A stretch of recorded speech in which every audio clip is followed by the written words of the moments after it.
You are an entrepreneur, a professional, a speaker, or a coach. And although you've come a long way, it's time for you to take it to the next level. We've got you. This is the Author to Authority podcast. We'll help you use authority and influencer marketing to build your business stronger and faster by publishing a book. You'll hear from guests that are thought leaders in sales, marketing, networking, communication, social media, promotion, and business leadership. Let's do it. This is the Author to Authority podcast. And now your host, the extraordinary word ninja, Kim Thompson-Pinder. Welcome to the Author to Authority podcast. I'm your host, Kim Thompson-Pinder, and I'm so excited to announce that in August, we will be having the 400th episode of the Author to Authority podcast. And in celebration of that, I have decided to do the top 25 episodes of the Author to Authority podcast for the whole summer. And we will celebrate the 400 about mid-August, so there'll be a couple of episodes after that. And I chose these episodes because they were the ones that I just personally felt were the ones that gave tremendous amount of value, that were going to help you as an entrepreneur, a professional, a speaker, a coach to move your business forward. These were value-packed episodes that are just going to give you action steps that are just going to really propel you to the next level. So I'd love for you to sit back, relax, and enjoy this top 25 episode. Welcome to the Author to Authority podcast. I love it when I meet someone for the first time, and within 3 minutes, there's already this synergy, this energy. I already know that I am going to absolutely love today's conversation with Marisa Shadrick, and hopefully I said that correctly. And originally, we were going to talk about how to transform ordinary writing into magnetic writing, but her and I got talking beforehand, so we're going to switch it up. So I'm not going to tell you what today's episode is going to be about. It'll be a surprise. Anyway, when Marisa started writing, the process felt really unnatural, and I think a lot of us have that. She never made it past remedial English throughout her early academic years, and she was afraid people would see her as a fraud. Her first step was enrolling in a local community college. She took every English class offered, including Shakespeare and creative writing. She later attended writers' conferences and continued to tap on her keyboard. Her articles appeared in Charles Stanley in Touch Magazine, Chicken Soup for the Soul, Gospel Publishing House, Faith and Fitness Magazine, newspapers, and various offline and online publications. But that's not all. In 2015, she was among 30,000 contestants from 126 countries. I actually might have been competing in that year. I might have actually competed that year. Countries competing in the most prestigious international speech competition. She was scared to death, and she had to overcome her fear of public speaking. But as a result, she became first place champion in Toastmasters District 33, and that's a huge area, which positioned her as one of the world's top 100 speakers. So welcome to the show, Marisa. I'm so excited for today's conversation. Oh, thank you so much, Kim. I am thrilled to be here. I think we have a kindred spirit because we immediately connected, and it just is wonderful. Thank you so much for having me here. I'm so excited to speak to all the authors. I think what you're doing is fabulous. So we'll need to talk later too, because I need to get my book done. I've written articles, but not a book yet. But in any event, thank you so much for having me. Oh, we'll definitely have that conversation. But what I want to do first is I want you to introduce yourself to our audience. This is your first time on the show. So why don't you take a few minutes and share a little bit more about your story? And I always love to hear maybe some of the struggles, because, people will look at someone like you and say, wow, look at all that stuff she's done. But most people don't realize the years of struggle behind getting to that point. Yeah. So I would love to just have you share for a few minutes. Absolutely. My background, once I got married, I had kids, I was so content. And I really didn't need to start a business, nor did I even think of starting a business. But I loved communication, but I was afraid of public speaking. I was in ministry for over 30 years. And one of the things I loved is seeing transformation in people's lives. I went on missions trips. And so when I would come back, I would write about all the things that transpired when we'd go on mission trips. And so writing was something that was kind of weaved into the things that I did in ministry, but I never really considered as writing. And then I started thinking about it, wondering, I want to expand on this. I want to be able to write articles that inspire people. And so that was an extension of my ministry, right? And so I actually started doing that, but I didn't want anybody to read my writing.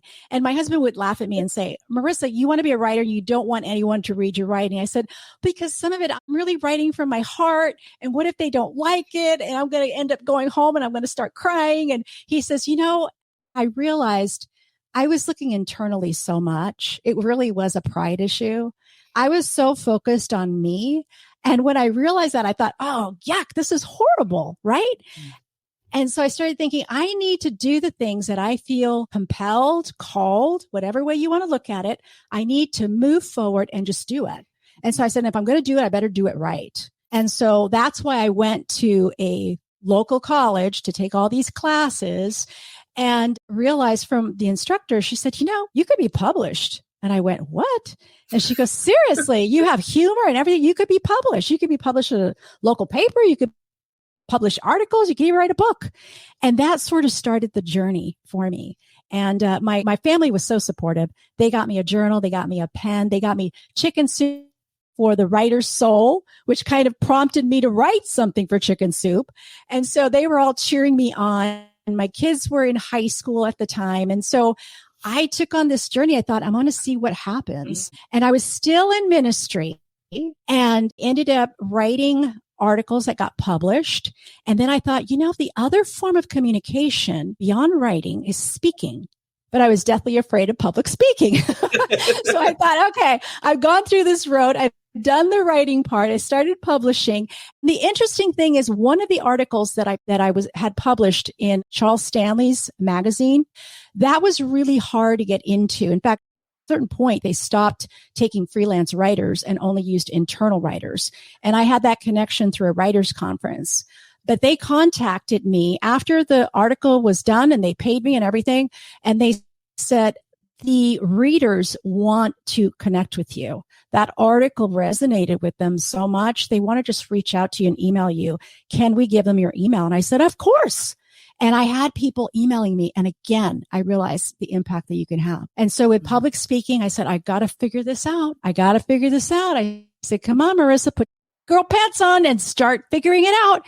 And so Toastmasters, of course, was something that I had not joined. And I heard it was about public speaking. So I joined that. And you're not going to believe it, Kim. The first thing that you need to talk about in Toastmasters is just your story. I forget what they call it. Icebreaker. Who you are. Icebreaker. That's it. The icebreaker story. 6 months. I had not done it yet. And they said, you need to start and do it. Just talk about yourself. And I got up there and I started talking. And the evaluator, you know what that is. Somebody is taking notes to help you improve on your talks. She's sitting there and I could see her taking notes. And I stopped. I said, you're making me so nervous. You're right there, right under my nose. And I can see you taking notes. And it's making me uncomfortable. And I went and sat down. I said, no, I'm not ready for this. And that's how bad it was. And then I'm in it for years now, taking baby steps. And they said, you need to compete. And I said, no, I'm not competing. So you need to compete. So I competed in a humorous speech, and I don't know, I came out like second or third or something like that. And they give you little trophies and stuff. And I go, well, that was nice. And I said, you need to compete in the international. And I said, no, I don't think I'm ready for that. And so they bugged me so much. I finally said, okay, fine. I will compete. And as soon as I lose, then you guys will leave me alone and I won't have to do it anymore. Well, I started winning. And then you have to really polish your talk for the next level.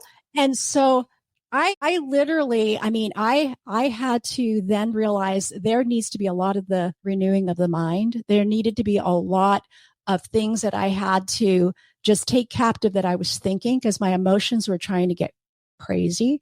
And it was the journey of really breaking free and finding freedom. And that I think has served me now in business. So, as we talk about marketing, I just want to encourage your listeners to really protect the confidence. I can talk a little bit more about that toward the end, but it's really important because at the heart, your work is an extension of who you are. It's an expression of who you are. And so you have to get you right first. And people are going to buy into you before they buy into all the information, all the stuff that you have to offer, especially today. I think with COVID and all the things that have happened and all the automation that we've had, I think people are longing and yearning for connection and that person-person interaction, relationships. And I've been focused more as we talk about marketing, just the relationship part, and it makes a difference because people are tired of we got information like crazy on the internet. Mr. Google gives us everything we want, but we want more. And I'm glad that it's coming back to that personal touch, that interaction, because we lost something in all the automation, all the separation and everything else. And it's coming back to that. So as you write your books and you begin to, communicate a message and create transformation, it gives you an opportunity to connect, to have that relationship building. You just have to exercise that muscle. And then not only with the consumers, but also with peers and with other businesses. And so that is really helpful as well. Because I'll tell you one thing. Marisa, nobody does stop you there for a sec. Yeah. I'm going to stop you there for a sec because you know what? You just unpacked so much, just even within your story. And just want to encourage the listeners. If you're in your business and you think, okay, I'm not good enough, I'm not, I can't, those are words that you have to delete from your vocabulary if you're going to be an entrepreneur. Now, does that mean that you know everything? Nope. None of us did. We learned as we went along. And I think that that's a crucial thing. And what I loved about what you talked about, Marisa, was the fact that you didn't stop your lack of education from letting you move forward. And as you moved forward, all of a sudden, these latent talents, skills, and abilities that had just been lying there dormant, all of a sudden came to life. So don't be afraid to try. Don't be afraid to learn. Don't be afraid to take a course. Don't be afraid to go to Toastmasters if you want to learn how to public speak. I joined Toastmasters not because I was afraid of public speaking, but I knew in my business that speaking was going to be a key part of me being able to build my business. So when my best friend, who also worked with me in my business, said, "Hey, can you come to Toastmasters? I need to bring a guest tonight." And I went the first time and I fell in love with it. And I stayed in there for 5 years. I competed in competitions, won awards, got a lot of evaluation whenever I used to have to, do workshops and different things. I parts of it and say it at Toastmasters and get that feedback. So I loved what you said there, Marisa. So we're going to switch gears here because I know you've got a lot to share on marketing and confidence today. So I'm going to let you loose and then I'll probably ask you a few questions at the end. Absolutely. That sounds great. And I just want you to know, as we talk about marketing, you're going to hear a lot of things from a lot of different experts. Just know that ultimately, especially if you've come from a corporate background, that you need to think as an entrepreneur, not an employee. You need to think for yourself what's going to work best and resonate for your business. So I'm going to give you some suggestions. As a copywriter, these are some of the things that are important for direct response copy, but it also helps. It's basic things that you need to not forget and implement. So people are often wondering, well, what's happening with the market today? You know, they hear about recession and they hear about all these things that are going on. And is the market changing? And I'll just say, yes, it is. The market is changing. That's why real estate agents will say it's a buyer's market or it's a seller's market, because the market changes. And so our responsibility is to have our finger on the pulse of our market and figure out where are they, what's happening, because the way we market today may not be the same way we marketed 2 years ago or a year ago or even 6 months ago. And so it's really important. There's something that you can Google very easily, and it's Maslow's hierarchy model. And that is just the growth needs. There's 5 levels of growth, and it starts very basic with the basic needs like food and shelter and water and sleep. And then it progresses. It progresses to security, where someone would need employment or maybe health insurance. And then it progresses on to love and relationships, right? Those are all important. And then esteem, where we want to accomplish something in our lives. And then ultimately that self-actualization, where you really want to find that fulfilling work. You want to leave a legacy. You want to leave more. And I think at a time before the pandemic hit, there was a lot of people that were starting to do things online. They were really looking to leave a legacy. They were trying to pursue their purpose. And then everything kind of stopped. And if you're marketing to those people at that level the same way, during that time when everybody was back to the basic needs of health and security and home, you're going to miss the mark. And so that's a perfect example on how to do that, because you need to see where are they right now. Another thing that a famous copywriter has shared in books, because you find that nothing is new under the sun, right? You could find this in a lot of places, but I'm going to give you the short path to it. It's the 5 stages of awareness. And that's by Eugene Schwartz through his book, Breakthrough Copywriting. And so he explains simply that you need to understand the stage of awareness of your perfect ideal client, the person you want to work with. So if you have a book and you're trying from the book to sell something, and really business is just 2 things. It's prospecting and selling. Your book is a tool, as I heard Kim say, a book is a tool, but it's your prospecting method, right? So there's prospecting and selling. That's why people have lead magnets and all. It's part of the prospecting. That's why people go on social media. It's part of the prospecting, but you have to find the best prospecting path for yourself and then figure out how you're going to bring them into your world, into your ecosystem, and then naturally, organically sell to them if it's a good fit. So Eugene Schwartz simply say, are they unaware? So this would be, and I'll give an example because this actually happened to me. Let's just say neck pain. Unaware would be somebody who doesn't have neck pain. So they're unaware. They don't need a product. They don't have neck pain. The next one is problem aware, pain aware. Now, maybe they have some neck pain, but it's not really that bad. It's not really a priority. It's not really bothering that much. It's kind of like, I need to just stretch a little bit. Okay, that's problem aware. Now, the next stage is solution aware. And see, you need to know this when you communicate to your prospects. If they're solution aware, that means they have a pain, they have neck pain, and they're not sure, how am I going to fix this? Do I need a massage? Do I need a chiropractor? Do I need Tylenol? What is it that I need to get rid of this, right? They know they have a problem, but they don't know exactly what solution is best. And then product aware is when they realize they know what they want, but they're not sure where to get it or who to buy from. And then finally, most aware is when they're ready to buy. And then they're just comparing. They're looking at features. They're looking at if there's any coupons. They're looking at pricing and those kind of things. For me, that actually happened. I had neck pain and I realized what the problem was is I had bifocals. And every time I did this on the computer, It was causing my neck to hurt. It wasn't that I needed a chiropractor. I didn't need, other things. Or I didn't need to take Tylenol. I needed contacts so that I could see my computer screen. And so we have to figure out, does our audience, how aware are they about what I want to share with them?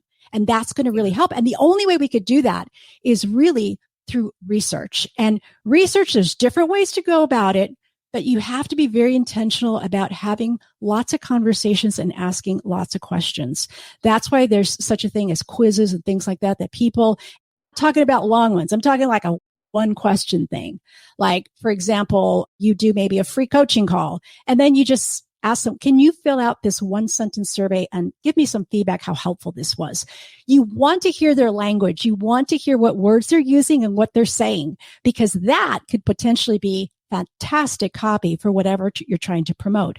So that first point is that the market, yes, changes, but we need to have our finger on the pulse, and we need to figure out how to research and how to figure out what our market is saying. What are they feeling? What are they doing? So we can align ourselves correctly with them.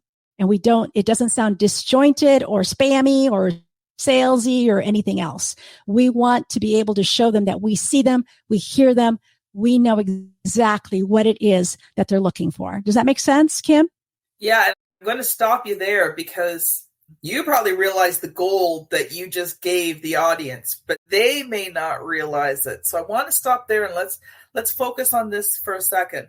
When you can speak the language of your potential clients, when you can tell them their problem better than they can describe it. See, I think as entrepreneurs, we're thinking, okay, we've got to be solution-based. We've got to be solution-based. And yes, obviously you have to have a solution to their problem. But many times people want to be made to feel like they're understood. So for me, the first stage is telling them their problem in such a way that they go, she understands me, or he understands me, depending on who's listening. And then when you can show that you can solve it, that's like a complete compelling package that makes people stand up and go, you're the one. And I'd love to hear your thoughts on that. No, I think you're spot on. I think that's exactly what we're trying to do. And you'd be surprised, conceptually, it sounds easy, but when you read, and I read a lot of copy, I critique copy. I don't know if you know Ray Edwards. I was certified through him and I still work with him. I have retainer clients through him, do a lot of copy. In the messaging, you're not sure, who is this for? What is exactly the transformation? It's just not clear. And I think that's not because they don't know how to, it's just we're too close to our own stuff. And it's so hard to see it for ourselves. That's why we always need a second pair of eyes, because we just don't see it for ourselves. We're so immersed and doing one of many different things, right? So it makes it difficult. You're saying that even in producing a book, I have a proofreading team. Sorry, I've done 3 or 4 podcasts today. I think the mouth is slowing down. We have a proofreading team at RTI Publishing. Those proofreaders never see the book before they proofread it. And there's a very specific reason for it. Like you kind of said, sometimes you get too close to it. And, when you've worked on a book for a long time, you no longer see the mistakes. You could read the same thing 6 times and not see the mistake in the sentence because you've read it so many times. Your brain is used to it. Your brain knows what it's expecting to see. And so that's what it sees. And I think that's really important, what you said too, and about copywriting. And I think that's why sometimes it's important. And I understand, you may be in a stage in your entrepreneurship where you really can't afford copywriting, and I get it. But, if you're in that stage where you have some disposable money, you want to look at getting someone like a good copywriter. And what I've learned, especially in the writing industry, is finding that right copywriter for you. Because not everyone's going to get who you are and what you do. So you want to make sure that you don't just go with anybody, that you find that right person that really gets who you are and the problems that you solve so that they can write effectively about it. What are your thoughts on that, Marisa?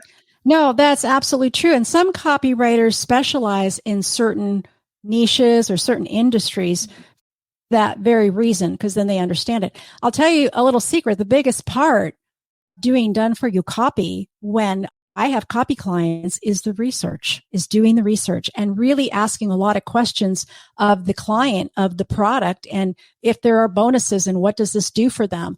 But there's a lot of research. Once you do all the research, then the writing gets easier. Really is research. That's why that first point is so important, to have your finger on the pulse of the market. For sure. All right. I know you have some more to share, and I know you I have do. confidence. So I'm going to let you go, but I just wanted to stop you there because I thought, what you had said was just so impactful. And sometimes when you're listening to a podcast, you can miss it. It's kind of like the forest for the trees you're listening through. So yeah. I think that's important to point out. Yeah, for sure. And it's just because I see it a lot that I want to point it out, because again, conceptually it sounds simple, but actually doing it is another thing. The other thing I want to share, we're talking about marketing, or we're talking about people that are trying to grow their business. There's a common mistake, and I've seen it more now than ever before. I think with all of the reels and all the things that have come on and videos, and it's just, there's such a demand. Look at podcasts now. They're not just audio, they're audio and video, right? It's just been expansion of stuff that a lot of people begin to focus on the wrong things. And I simply put it in 3 categories. You got your list building activity. You want to grow your network. You want to grow your database, because there's something called the law of recency. Those people that sign up with you are more responsive, more receptive to the emails that you send out to them. So you always want to be growing your email list, right? But a lot of times you have this building, you have the income producing, and then you have what I call admin, that everything else goes in there, including your education, right? But they focus on the wrong things, and they work hard and they work hard and they work hard. And there's almost like a false security that working hard will inevitably lead them to success. It's part of the work ethic. And the reason I bring it up is because that happened to me. I thought that unless I sweat blood, I didn't deserve the revenue. Felt like I had to just work hard at everything. There was a little bit of perfectionism going in there, but I was working on the wrong things. And it creates this false security. If I just work hard, will happen, and success is inevitable. And that's not necessarily true. And one of the things I realized for myself, I journal a lot, but when I was journaling one day, I realized working hard doesn't necessarily guarantee debt-free living. Working hard doesn't necessarily send your kids to college. Working hard doesn't mean that you can retire early and have a wonderful financial security as you age. Working hard does not mean that you're going to have healthy relationships.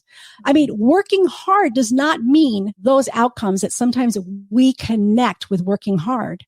And so I started realizing that I need to be very strategic in how I grow my business. And I know there's a lot of pressure to do a lot of everything. Like social media, I'm everywhere, right? That's what people say.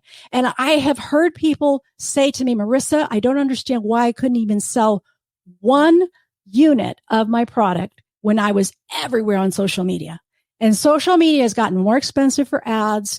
I'm not saying don't do it. I'm just saying let it be one of many, but be strategic. And I am just a big fan of focusing on one platform.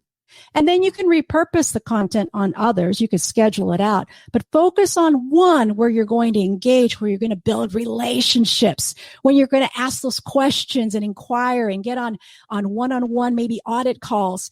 Find one to do it, and don't feel like you have to be everywhere. Because I think I'm finding more and more people that are exhausted, and the very thing they want, that work-life balance, they're not getting that. And so that is kind of a slippery slope.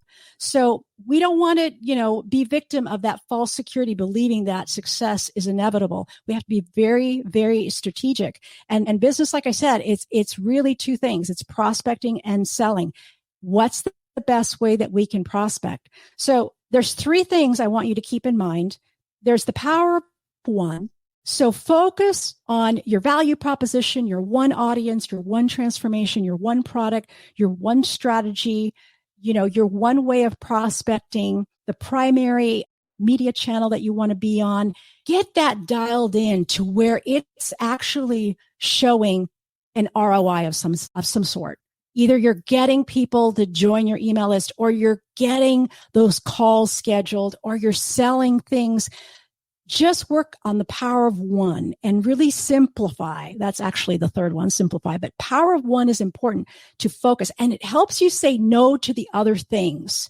And do that for at least 3 months. Give it a chance to work, right? Focus on that. And then when it comes to the copywriting, I'll just say this. If you don't know anything about copywriting, and there's so many books, there's so much out there, just tell good stories, because stories have a way of evoking all those emotions. That's what helped me in the speech competition, storytelling. Yes. And so if you can just tell a good story, you've probably got most of the copywriting skills you're going to need right there, because you're going to connect emotionally with your audience. There's a lot of things out there right now, AI tools and stuff, but they can't tell stories. They can't be personal. They can't show your personality, and with all your quirks and everything that people love, right? It can't do that. So focus the power of one, focus on the power of storytelling. And the last one is the power of simplicity. Don't let all of the internal systems and the funnels and the ads and all this stuff just consume your day, because there's something that I call the reality of execution. What happens is once you start on those projects, it expands, and the reality of executing it becomes so overwhelming. You get discouraged, you get tired, you neglect your health, you neglect your family. There's a lot of things that happen with that. And then you feel like a big fat failure, right? When you're not. We're just pressured to do more, show up, do more, do all these things. And you hear that, show up more, post more, do more. I'm finding that people are just exhausted. Be strategic in the way that you market. So do I have time to do the last one? We got 2 minutes. Yeah. Okay. The last thing is confidence. I want you to protect your confidence. It's really, really important. And alongside with simplicity, people feel that it's all about building. I'm going to tell you to consider tearing down the things that will not serve you well, like self-reliance, pride, entitlement, frustration, anger, insecurities. Tear down and leave space for the things that matter the most. Wow. Oh, there's so much we can unpack and just said, but we are pretty well out of time. So listeners, you're going to have to chew on that piece of meat that she just gave you there, and how that you're going to apply it to your own business. Marisa, if people have been listening here and they're like, I need to connect with Marisa, how can they connect with you? I have a free resource that touches on a lot of the things I just talked about. So if they're interested in it, I can give you a link, Kim, and they can download it. It's a wonderful resource that has companion video trainings to it, and it's completely free. It's how to secure more clients and turn your knowledge into online revenue. And you can have that totally for free. So that would be at marissashadrick.com/workbook. And I can send you a link to that, Kim. Actually, I just wrote that down. I'm taking notes as we've been going along. So you talk about simplifying things. Here's how I've simplified part of my podcasting process is I take notes now while we do the show, so that later on when I go to the show notes, I'm not having to listen to the whole episode again. So if you notice me looking down every once in a while, it's because I'm writing. Yeah. And I got about 3 pages of notes with just what you said. Good. Well, that's great. That'll save you time. Absolutely. That's awesome. Yeah. So yes, thank you so much. I hope this resonated. Most definitely. So Marisa, thank you for being on the show. This has been Kim Thompson-Pinder and Marisa Shadrick on the Author to Authority podcast. You've been listening to the Author to Authority podcast. The extraordinary word ninja, Kim Thompson-Pinder, has helped over 200 entrepreneurs, professionals, speakers, and coaches write and publish their books that have become incredible marketing tools for their business. And many of those have gone on to become Amazon best-selling authors and have used their books to land high-level clients and get on big stages. We hope you've enjoyed the show. Make sure to like, rate, and review. and we'll be back soon. But in the meantime, hit the website at www.author2authoritypodcast.com. See you next time.